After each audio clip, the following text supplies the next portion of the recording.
farm worker na permanent resident na rin. Medyo mabilis siya naging PR, ano? At ang kanyang naging pathway, itong tinatawag na Agri-Food Pilot Program. Okay, this is still in effect. I think meron pa up to 2025. So those who might want to look into this pathway, this episode might help you out. Okay, so talagang pinlano, no, nung itong kakausapin natin ang kanyang naging pathway na pinagdasal daw niya talaga na sana makapunta siya sa isang agri-related job noong siya ay nasa Taiwan pa. Ang kakausapin po natin ay si JJ Ortal, yan, or aka JJOO, no? Meron kang Facebook page, di ba, JJ?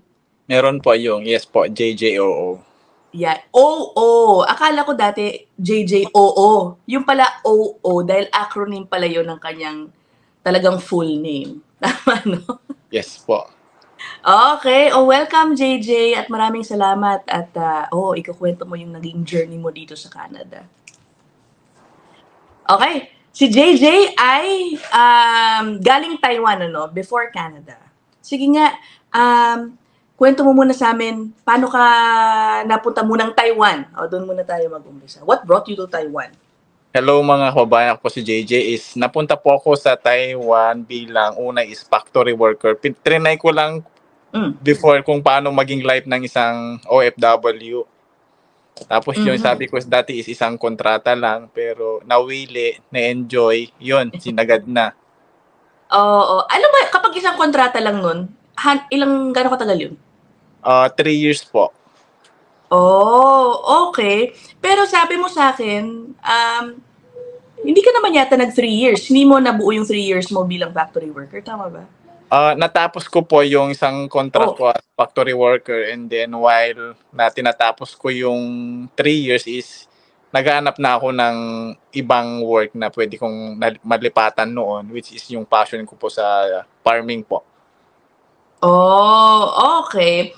Dahil gusto mo rin mag-farming because was that part of your plan, yung bigger plan mo to move to Canada? Ganun ba yung nangyari?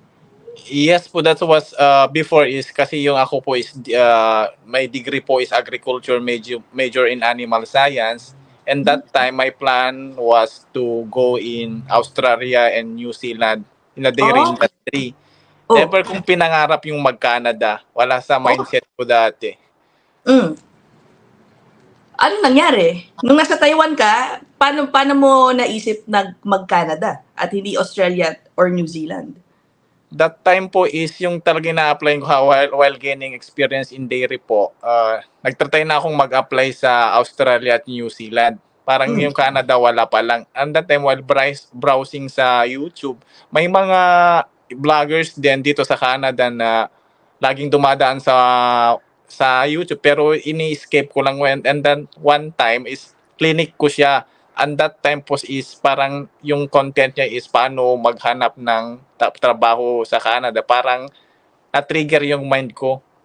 Kasi dati alam ko walang dairy sa Canada. And then nagtanong-tanong, tapos sa mga ganun, and then na mayroon pala. Kaso lang yung is parang sa Taiwan din na in-house siya. Si Ferds ba ito o iba? Meron akong na-interview na farm boy worker, baka siya yung napanood mo, si Ferds TV. Hindi po, kasi that time si Ferds po wala pa sa dairy industry. Si Ferds lang is from chicken, tapos lumipat lang sa dairy kasi parang ayaw na yung job niya doon kasi okay. struggle daw siya. I see. Pero interesting JJ, yung pinaspus mo sa Philippines, ano yun, agriculture? Yes po, Bachelor of Animal Science? Bachelor of Science in Agriculture, major in Animal Science po. Aba, did you ever work in that field back in the Philippines bago ka nag-Taiwan din? Yes po, and my first work po, pagkatapos ko nang napasaboy yung board exam ko as a licensure po, is nag-work muna ako sa private company po, is just like pigs company sa mga babuyan po. Okay. Ano nangyari? Ba't hindi ka nagtagal na lang sa work mo dun sa Pilipinas? Nagtagal naman po sa sales. Sa sales kasi ako, tapos yung madami rin okay rin. Pero at that time parang may ano din na may challenge dun sa pagwo-work mo sa private company kasi tinitignan ka ng hinahanapan ka ng sell-out volume yung mabebenta mo. Tapos year by year nag-i-increase din doon. Minsan hindi mo na namimit yung quota kaya doon parang nag-struggles ako doon, parang gusto ko nang mag-change job. Tapos pumunta ako naman sa institution, sa university as a research assistant po sa sheep po, sa breeding, sa genetics. Aba! So, ang galing naman dito sa Canada, obviously nasa dairy farm ngayon. Pero is there any other job that you might be thinking of pursuing? Baka lang makatulong pa rin yung pinagkatapusan mo sa Pilipinas. Meron ka bang ma-apply na trabaho dito? Who knows? Meron po ngayon sa current job ko ngayon is yung mga napag-aralan ko dati sa academics is parang na-apply ko na dito, may mga research na okay. Mostly hydroponics sa plants, tapos yung mga pagtetest ng mga pagkain ng mga baka sa parang nutritionist.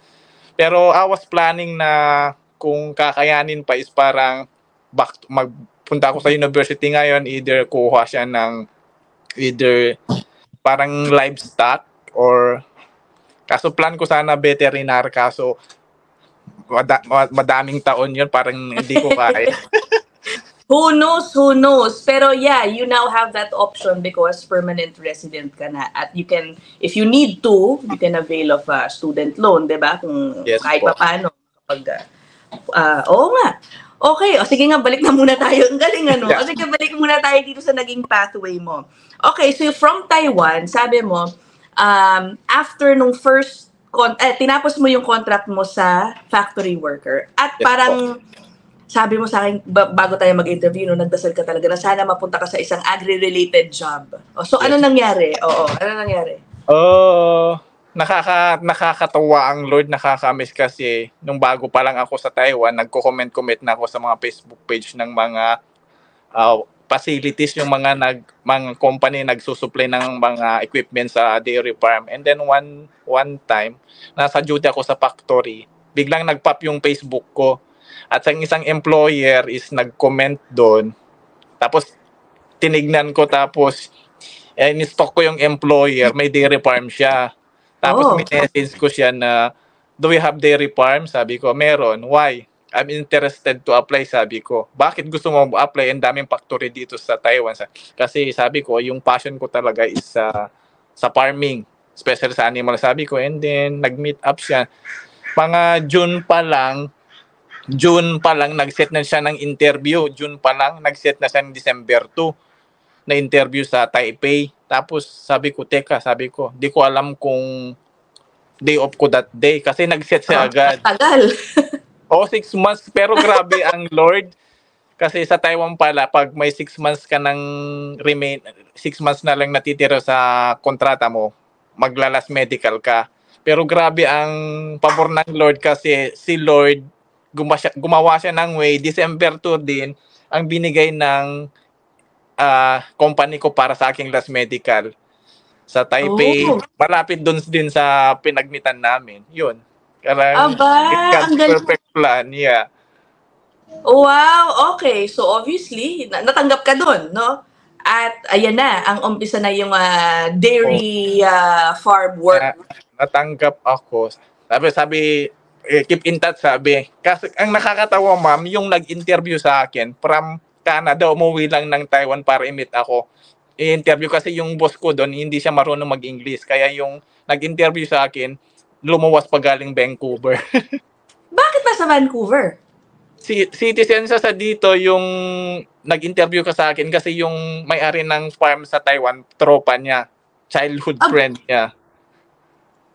Talaga nga naman, parang napaka-special case naman nun, Oo. Pinapunta pa galing, hindi siya empleyado nung boss mo, kaibigan lang, gano'n? Tropa niya lang, ma'am. Pero that time kasi, mostly kasi sa mga, doon sa Taiwan is nagiging barrier is your language kasi di sila marunong mag-English. Kaya nagtaka ako, sabi niya, di mo ba alam na galing pa ako ng Canada para lang i-interview ka?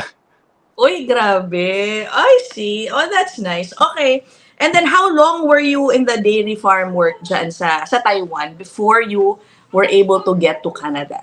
1 year and 9 months. Okay. Paano ka na ngayon nag-apply to Canada? Anong ginawa mo? Job bank ba ito? Or may iba bang Yun. pathway? Ano nangyari? Job bank po, pero that time job bank. Parang nawalan na rin ako ng pag-asa before. Siyam kasi na almost 500 na send ko na resume, tapos almost a year bago naka-receive ng response. Kaya that time, Lord, sabi ko, parang ayaw ko na, uwi na lang ako ng Pilipinas tapos mag-apply na ako sa Australia at New Zealand kasi siguro sapat na yung 2 years ko kasi sa New Zealand, 2 years. Pag bachelor degree ka sa agriculture, 2 years is enough na. Kaya sabi ko, uwi na ako.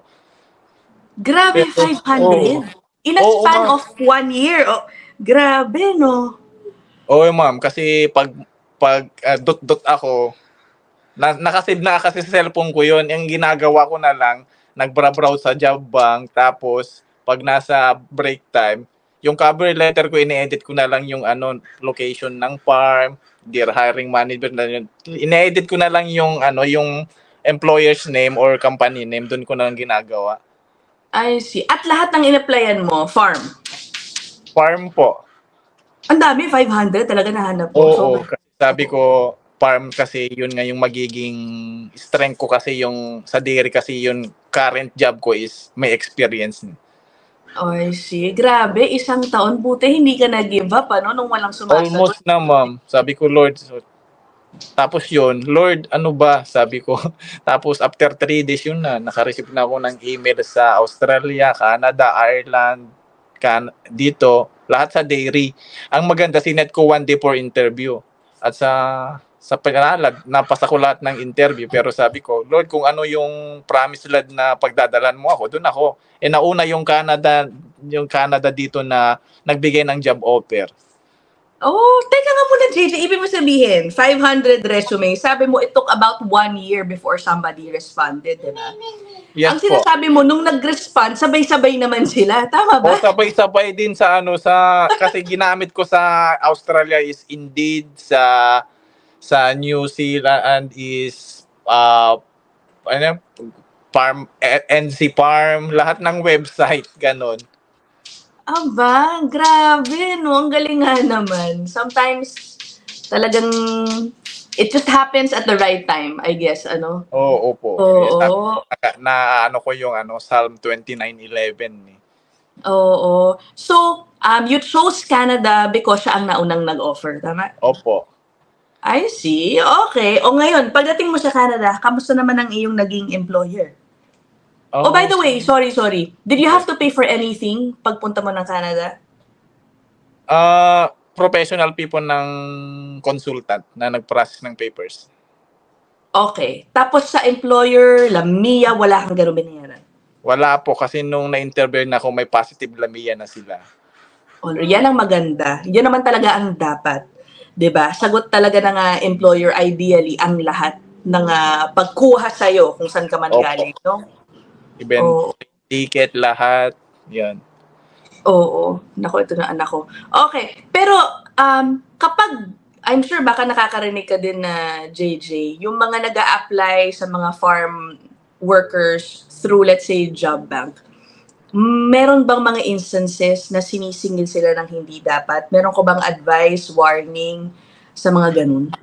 Ngayon po meron na kasi dahil din sa dito is dati kasi yung mga Pinoy is parang gusto na lang instant. Minsan ng mga consultant na dito natuto na kasi parang ngayon dito sa kilala ko may parang line of fee na. Kasi dati wala pero ngayon parang din nauso yung tourist, di ba po? Oo. Parang ngayon na is parang may line of fee na para i-priority yung resume mo para ihanapan ka ng employer. Sino naniningil nun? Boss sila dito po. Mga agency? Paano yun? Ay, mga dito na rin, mga agency, ganun na po. Naging na po kasi dati kasi daming nababalitan kami dito. Especially dito rin sa Abbotsford, ganito. Parang galing sila ng ibang bands, ng ibang province, lumipat sila dito kasi yung consultant may mga kilala dito na employer. Nagbabayad na sila po mga 10,000 CAD po. Ha? Opo. Para lang mapila. Wala pang guarantee. Para lang mahanapan ng employer. And nakakatuwa po is, yung kasama namin dati is from Nova Scotia pumunta dito. Yun, nagbayad na siya ng 10,000 Canadian, pero yung nabalik niya lang ata is 7 plus. Anong nabalik? Ibig mo sabihin nabalik? Binalik Diba, sa kanya? binalik sa kanya pero 7,000 plus na lang yung nakuha. I see. Nako, nasa sa inyo po yan kung willing kayo magbayad ng ganong fee. Parang does that guarantee that you will be hired, that they will find you an employer? Yun ang sinasabi. Yeah, that's parang so that yung priority ka, yung papers mo is maano nila. Ganun? Pwede ba yun? Naku sa mga viewers natin, sige nga, mag-comment kayo dyan sa baba, no? Kung tama ba yun? Parang something also doesn't... Kasi dito ngayon, mga nagtuturist dito, ganun na yung not only, mga 5 na ata yung kasalamuha kung nangyayari ng ganun. Pero to mag-risk sila kasi pumunta sila dito to find job, pero ngayon nga is nag-risk na sila para lang makahanap ng magbibigay ng positive labiya. Risky siya pero wala silang magagawa. Nagsugal na sila Oo. in order na makahanap lang ng employer po. Okay. Nako, sige, baka may mga panood dito, JJ, at lumapit sa'yo Bahala ka na. Baka i-message ka dyan sa Facebook mo tungkol dyan. Dahil alam mo naman, right now, tama ka, ang daming mga turistang nagbabaka sakali na makahanap nga ng trabaho. Opo, grabe dito sa Correct. Okay. Sige. So how was your employer dyan sa Canada, JJ? How was your life as a yung una mong employer? I'm so blessed and grateful po. Since day 1 until my last day as a full-time worker sa kanila, never akong nagbayad ng bahay. Never akong nagbayad ng internet. Ang maganda pa, binilhan ako ng sasakyan, free gas, free data, free cellphone. For 2 years and 4 months, never akong nagbayad. Ano lang, wow. Tapos, baka naman, how was your salary? Salary, I just started more than a basic rate. More than above minimum? Opo, before. Oo, tapos nung nalaman nilang PR ako, increase agad 'yun. Sobrang blessed ko po. Hanggang kanina lang, doon na naman ako kasi nagpa-part-time nga ako doon kanina. Tapos 'yun, nakakatuwa kasi yung dating banding ganun pa rin. Ang nakakatuwa yung umalis ako doon na humanap sila ng 2 kapalit ko. Ang isa tourist siya, binigyan namin ng positive LAMIA. Yung isa is galing sa Saskatchewan. I see. Wait, ang galing naman, JJ. Sobrang bait at swerte mo nga, you were blessed with your first employer.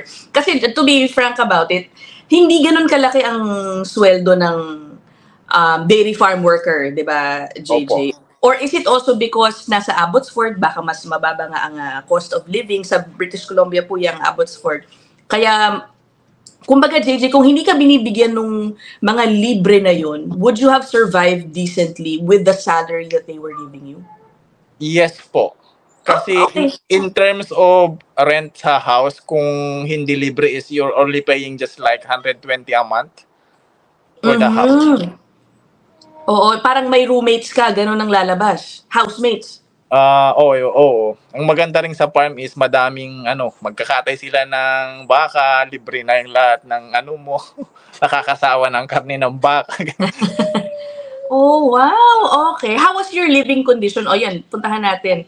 So you had all those free, pati kotse, grabe, binigyan ka ng libre. Oo, ma'am. Binigyan ako that time. Yung housing na libre, paano yung sitwasyon ng housing? Ilan kasama mo sa bahay? Mga puro Pilipino din ba? Apat kasama ko dati Mexican. Oh. Pero yun nga sabi ko sa boss ko dati, kasi sila puro inom, lahat-lahat na. Pero sabi ko, si boss ko, okay, hintay ka lang JJ, pag natapos na yung isang bahay ng boss ko, lilipat na sila sa tinitiran ng boss ko. And that time, yung isang bahay, magiging solo ko na sana. Oh. Okay, ipa-renovate nyo, sabi nyo. Okay, sabi. Pero at that time, parang gusto kong maghanap ng ibang work. Kasi nung nag-resign na ako sa full-time ko, pumunta ako sa poultry. Nag 1 month lang ako doon. After pumunta ako sa warehouse 2 weeks. Nag-resign na rin ako. Tapos, paano na lang dati, part-time. Tapos nung, I think, 3 weeks ago, nakahanap ako ng full-time na related sa, sa specialization ko. Ang maganda, walang interview. Ang nakakatawa, ma'am, nagpasa ako ng resume, sabi, we will contact you maybe 2 weeks kasi mag-iipon pa kami ng we're gonna investigate mga background check, parang ganyan. Applicants din, mga applicants. Tapos nung mga nakauwi na ako, meron 30 an hour, may message na ako, kailan ka pwedeng mag-start?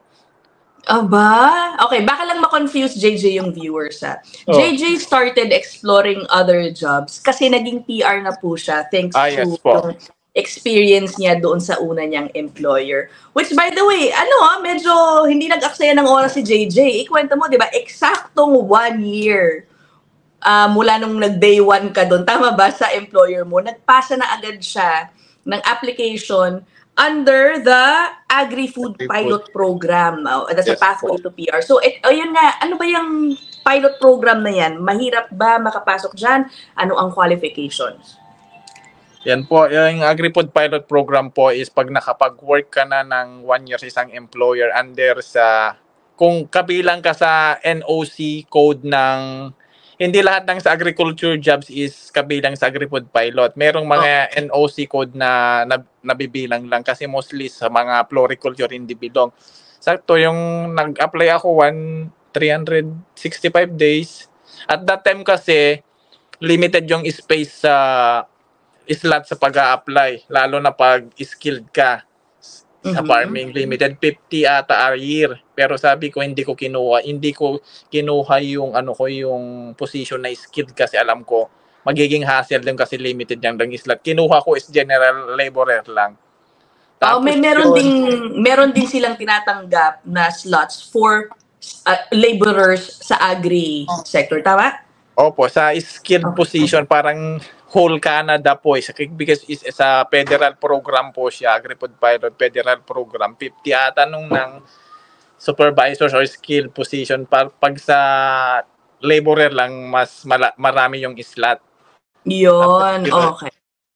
Hanggang sana yung Agri-Food Pilot. Pero ngayon maganda ng Agri-Food Pilot ngayon kasi wala ng West. Kasi dati may West ka pa. Yung West, yan po yung papa-assess ka pa ng education na pinagkatapusan mo, di ba? Papa-assess mo pa kung equivalency nun dito sa Canada. Okay, wala na nun. Yun ang naging hindrance dati sa mga matagal na 10 years, hindi pa naka-apply kasi dapat naka 2-year college ka sa Pilipinas para may equivalent sa high school, parang high school dito sa Canada. And good thing na nung this year, January, tinanggal na yung education, attainment, kaya wala nang West. Ang ngayon na lang is yung English assessment, yung tinatawag nating IELTS at saka CELPIP. Yun na lang. Pinadali na siya. Anong level, kasi yung iba, anong level lang kailangan dun sa IELTS? Sa po is CLB4 lang po. Mababa ba? Okay. Basic yun. Basic, Basic. Halimbawa, pag sa IELTS, sabi ng consultant ko dati, reading mo is dapat 3.5, speaking 4, listening 4, writing po. Yun lang yan. Alright. Kayang-kaya natin mga Pilipino yan. Konting aral lang sa English. Makukuha nyo yung score na yan. Okay. Tapos, pag-apply mo in 6 months, nakuha mo na. PR ka na. Tama ba? Yeah. Po, almost 7 months, 6 months and 18 days yung process ko na yun, nakuha na ko ng PR. Kaya yung mga iba dito hindi makapaniwala. Sabi ko, totoo sabi. Kasi may namit ako last week na, yun na, tinanong nga, ilang years ka na dito bago pa lang, mga 2 years pa lang ako dito. Tapos tinanong ako, PR ka na? Opo. Ang bilis naman, di sila makapaniwala kasi ang maganda, wala akong sinayang na isang araw. Why do you think yung ibang dairy farm workers dyan, hindi agad nagiging PR? Anong mga dahilan nila? Kasi sana marami nagulat pag kinakwento mo na ikaw, PR ka na agad. Kaya yung una pa is nagiging is yung sa takot silang takot sila sa sa IELTS. Oo, maraming ang ganun Takot eh. sila, ayaw nilang parang kasi last week nga is sabi niya, yun nga 6 years na dito is ngayon lang sinubukan niya ng IELTS. Oh. Kasi Bumasa naman. yun nga, ayaw nilang harapin yung fear nila, parang ayaw nilang lumabas sa comfort zone nila. Yung parang ganun na natatakot sila. Kaya yun, yung naging isang unang dahilan kung bakit yung mga Pinoy dito is nahihirapan na mag-apply ng PR kasi yun, takot sila sa English assessment. I see. Oo, para mga caregivers yan eh. Marami din talagang although sa caregivers kasi mas mataas na score ang hinihingi sa old pilot programs ng caregivers. Pero oo nga, kaya naman. Ikaw, JJ, nahirapan ka ba doon sa IELTS mo? Muntik naman kasi dati sa Taiwan may IELTS na ako. Di ko akalain na mag-e-end siya ng February 25.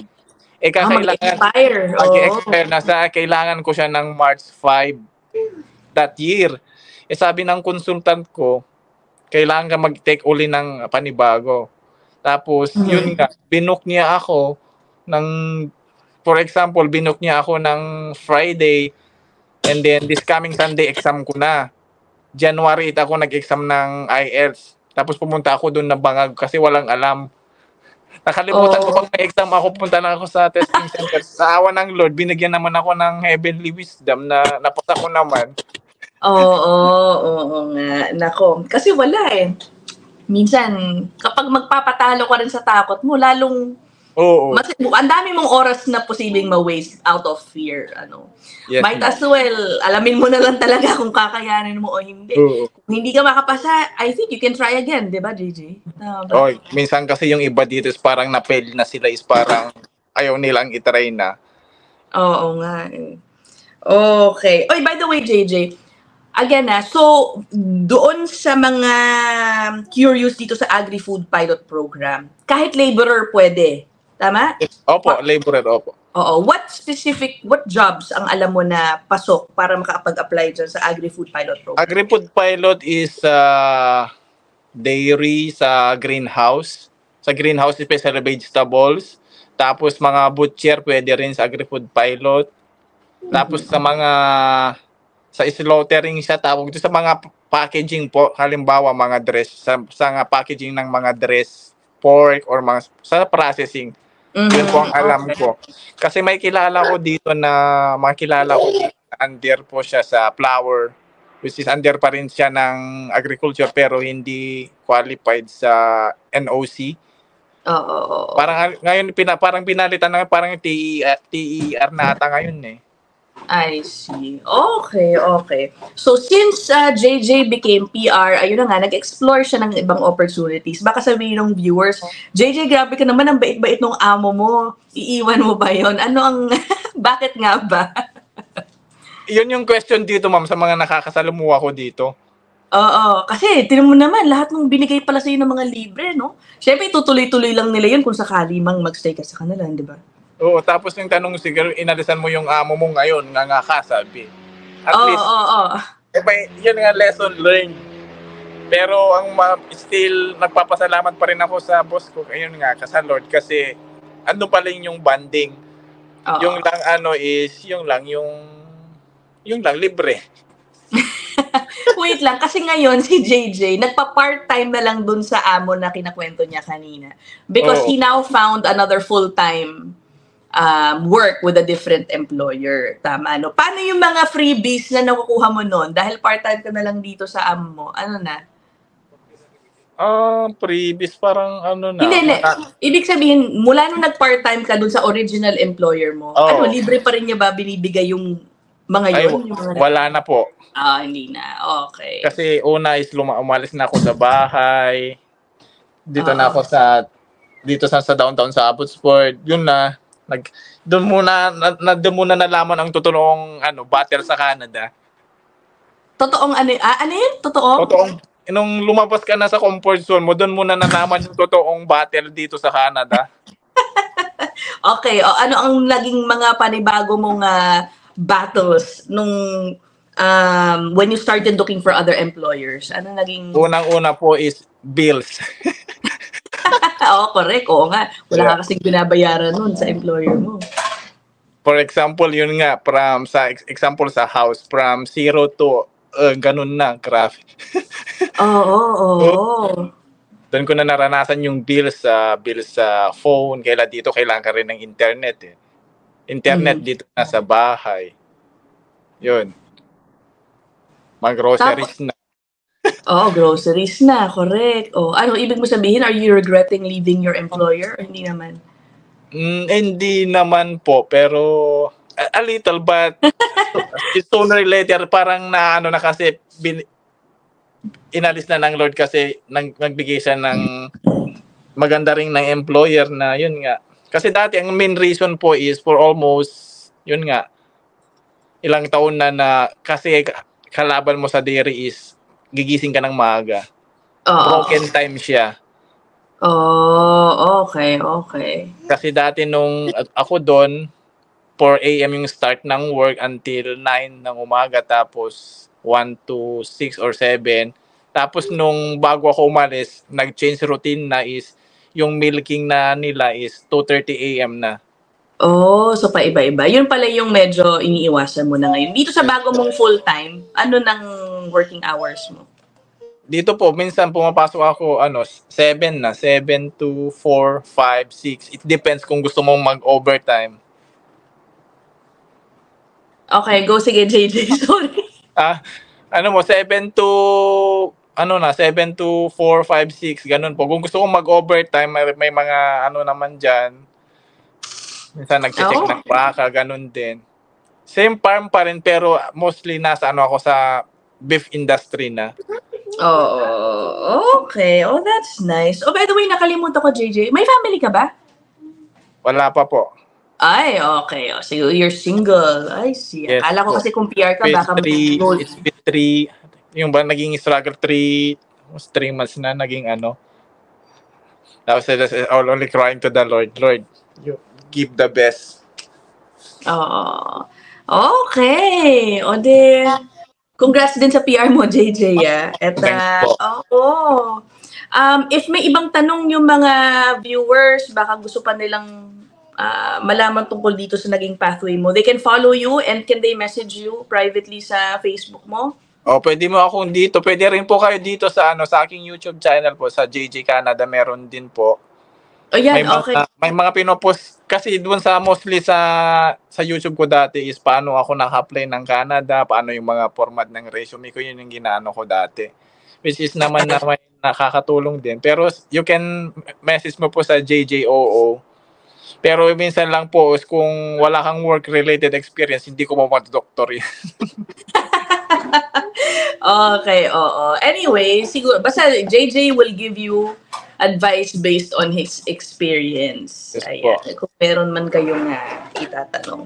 Okay, JJ, meron ka pang ibang mensahe para sa mga nag-iisip o naghahanap ng paraan para makapunta sa Canada na may background sa agriculture? Itong pathway na to, palagay mo, it's still a good pathway to consider? Kasi parang hanggang 2025 siya open, no? Tama? Yes po.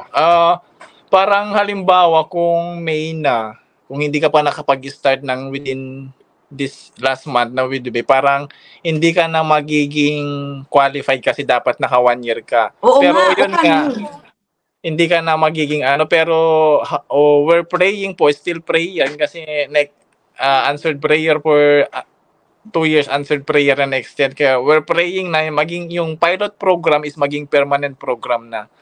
That's my pray for today, na yung AgriFood pilot program will become a permanent program na under sa agriculture sector po.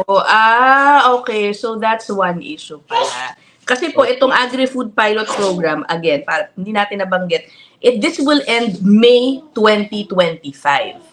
Yes, but if you're thinking to use this as a PR pathway, kailangan nga, sabi ni JJ, 1 year experience kasi. ang sinasabi ni JJ kanina, kung hindi ka pa nag-umpisa nitong May 2024, obviously, hindi mo mamimake yung 1 year. Kaya sabi ni JJ, ang pinagdadasal nga niya, maging permanent itong program or at the very least, sana ma-extend man lang Oo. But who knows? Guys, i-research nyo na lang din yan. Okay, mahirap pala din magsabi na kunin ito dahil walang certainty din naman talaga. Hindi pa kasi permanent Oo. I see. Okay, but anyway, maraming salamat JJ for sharing your story. Good luck sa'yo at sa iyong agri-career. Ako natutuwa ako dun sa naging schooling background mo. I hope. Sana maka-land ka pa ng career that you can use what you know, your education. That's my plan po. Oo. Okay. Kasi alam naman natin, Canada is agricultural country. Oo, alam mo, correct. Not when you're in Toronto, not when you're in Vancouver, but in the provinces, yung mga maraming mga farming related work dyan. Ay, okay. O sige. Ay, wait. I have a question. Last na lang, JJ pala. If galing Pilipinas, alam mo naman, very informal yung mga farm workers din sa Pilipinas, Do they have a chance to make it in farming sa Canada? Anong posibleng pathway sa kanila? Sa pagkakaalam mo lang, hindi po kami registered immigration consultant. Parang JJ. May mga na print po, kaso minsan po pag galing Pilipinas, innovation po nagiging problema Kasi sa Pilipinas na pag-iwanan na, especially dairy. Kasi may mga tuwing yung nagiging nila is, farmer po ako since bata. And the question, farmer ka. Literal, sa bukid ng tatay ko, farmer ako, ganun. Mahirap yung question nila, nagiging general farmer, hindi naman nila dapat specific yung area. Halimbawa, nasa dairy ka, nasa poultry, nasa piggery. Kaya nagiging parang mahirap. Oo. Kaya that time is, di ko akalain na ako dati is wala namang pangarap sa Taiwan na dairy, pero baka sakali lang meron. Kasi plano ko dati mag-Saudi sa dairy farm din sa Saudi. Oo. I see. Okay. Siguro, better chances yung mga nasa formal employer, na mga farmer. Kasi kailangan mo rin ng COE to prove na yun. Correct. Okay. Well, anyway, na-curious lang naman ako dun. Okay, again, maraming salamat sa'yo, JJ, for sharing this. Again, follow nyo na lang din po si JJ sa kanyang YouTube, JJ Canada, or sa Facebook, JJOO. Okay, kung meron pa kayong itanong dyan. Okay, maraming salamat. We will end this episode here. I'll see you guys in the next one. Bye! Bye-bye. Salamat po, ma'am.